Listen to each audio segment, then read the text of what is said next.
ഞങ്ങളുടെ പുതിയ റീൽ എടുക്കുവാൻ വേണ്ടി എറണാകുളത്തെ കാഞ്ഞിരവിറ്റത്ത് നിന്നും ചാലക്കുടി വരെ പോയതാണ് കേട്ടോ.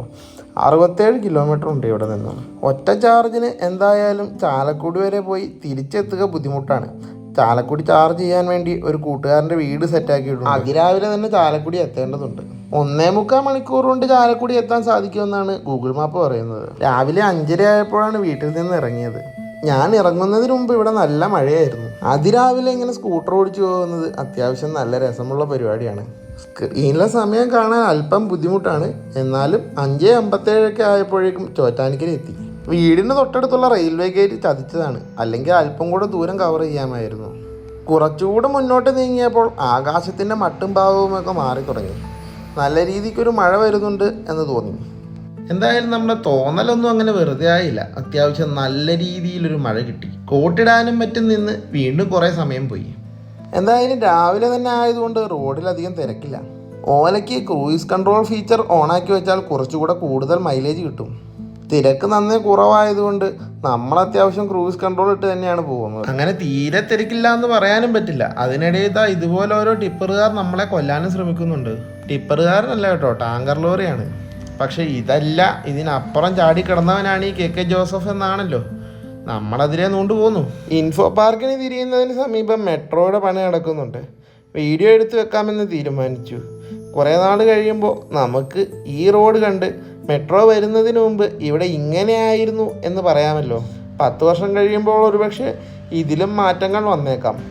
ഇന്ന് നമ്മൾ നൊസ്റ്റു പോസ്റ്റ് ഇടുന്നത് പോലെ അന്ന് നൊസ്റ്റു പോസ്റ്റ് ഇടുന്ന ആർക്കെങ്കിലും ഉപകാരപ്പെട്ടാലോ? അങ്ങനെ പണി നടന്നുകൊണ്ടിരിക്കുന്ന മെട്രോ പില്ലർ മാത്രം കാണിച്ചാൽ മതിയാകില്ലല്ലോ. കുറച്ച് പൂർത്തിയായ ഭാഗം കൂടെ കാണിക്കാമെന്ന് വിചാരിച്ചു. കുറച്ച് വർഷം കഴിയുമ്പോൾ ഇവിടെയും എന്തെങ്കിലുമൊക്കെ മാറ്റം വന്നേക്കാം. നമ്മൾ ഓടിക്കുന്ന രീതിക്കനുസരിച്ചാണ് സ്കൂട്ടറിന് റേഞ്ച് കിട്ടുക. ഇതാ ആലുവ കഴിഞ്ഞപ്പോൾ 67% ചാർജ് സ്കൂട്ടറിൽ ബാക്കിയുണ്ട്. ഏകദേശം ഒരു 7 മണിയൊക്കെ ആയപ്പോഴേക്കും ചാലക്കുടി എത്തി. ചാലക്കുടിയിൽ നിന്നും ഈ വഴിക്ക് പോയാണ് നമ്മളുടെ റീലെടുക്കാൻ പറഞ്ഞിരിക്കുന്ന ലൊക്കേഷൻ. 36% ചാർജ് ബാക്കിയുണ്ട്. സമയം 7:10. ഇനി ഇത് കൂട്ടുകാരൻ്റെ വീട്ടിൽ കൊണ്ട് കുത്തിയിടണം. റീലൊക്കെ ഷൂട്ട് ചെയ്ത് തിരിച്ചു പോരാൻ നേരം നട്ടുച്ചയായി. ഇനി ഈ വെയിൽ കൊണ്ട് വേണം വീട്ടിലേക്ക് എത്താൻ. അങ്ങോട്ട് പോയ കാലാവസ്ഥ നല്ല അനുകൂലമായിരുന്നെങ്കിലും ഇപ്പോൾ അതിന് പകരം കൂടെ സൂര്യൻ പകരം വീട്ടുകയാണ്. കാലാവസ്ഥ ഇങ്ങനെ ആയതിൻ്റെ കൂടെ എല്ലാ സിഗ്നലും നമുക്ക് കറക്റ്റായി കിട്ടി. ചാർജ് ഒരു 80% തിരിച്ചു പോന്നപ്പോൾ ഉണ്ടായിരുന്നത്. മടുത്തിരുന്നതിനാൽ അത് വീഡിയോ എടുക്കുന്ന കാര്യം വിട്ടുപോയി. എന്തായാലും ആലുവ എത്തുമ്പോൾ 59% ചാർജ് ബാക്കിയുണ്ട്. നമ്മളെന്തായാലും പോകുന്ന വഴിക്ക് ആലുവയിലുള്ള ചേട്ടൻപുള്ളിയുടെ കടയിൽ കയറി. Global cooling solutions. എന്തായാലും 4:10 തിരികെ വീട്ടിലെത്തി. ഓലയുടെ സ്ക്രീൻ ഇങ്ങനെയാണ് മിക്കവാറും. നമ്മൾ മൊത്തത്തിൽ 137.7 കിലോമീറ്റർ ഓടിയിട്ടുണ്ട്. അതിൽ 127 കിലോമീറ്റർ നമ്മൾ ഹൈപ്പർ മോഡിൽ തന്നെയാണ് വണ്ടി ഓടിച്ചത്. Thanks for watching. വീഡിയോയെക്കുറിച്ചുള്ള അഭിപ്രായം കമൻറ്റ് ചെയ്യുമല്ലോ.